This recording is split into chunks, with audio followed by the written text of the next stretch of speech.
Ayan. Meron naman tayo ditong YT214. Ayan siya.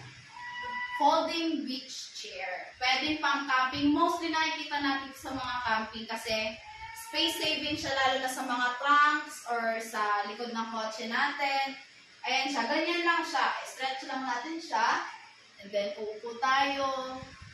Ganun ka-relax habang nagsa-sightseeing. Lalo na pag sunrise o kaya sunset. Pwede may ka-partner, pwedeng wala. Ito naman siya. Kapag tapos na natin buksan ng upuan, pwede natin ilagay dito yung bagong wala naman tayong drinks. Or kaya kung may mga drinks naman tayo, ayan, hindi siya matatapon. Hindi tayo mababahala na, ay, natapon yung inumin ko. Dito pwede natin siya ilagay. Mapasoda man yan, mapakape man yan, lahat-lahat na. Ayan, lalagay lang natin siya dito. Ayan. Tapos sa upuan naman natin, ito yung sa ano niya, tela. High quality tela. Ayan, makikita natin. Kayang-kaya, mapabigat o mapagaan ng tao. Ito naman siya sa ilalim. Ayan siya. Ganyan naman yung sa ilalim niya. Hindi tayo lulubog kasi meron siyang goma dito. Ayan. Matigas din naman siya, kaya hindi tayo mababahalang, ay, ang lapit ko na pala sa buhangin.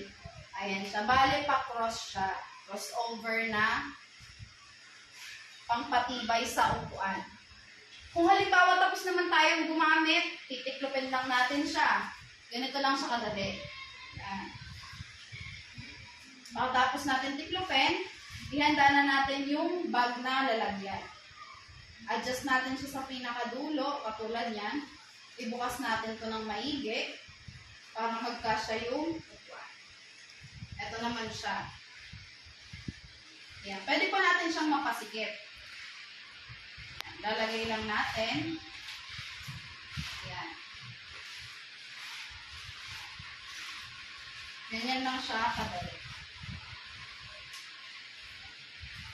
Look lang natin siya. Ayan. Mas madali siya. Ganito. Tapos na tayo, adjust naman natin yung sa saraduhan niya. At mas easy siyang bitbitin. Ganun na siya kadali. Bye!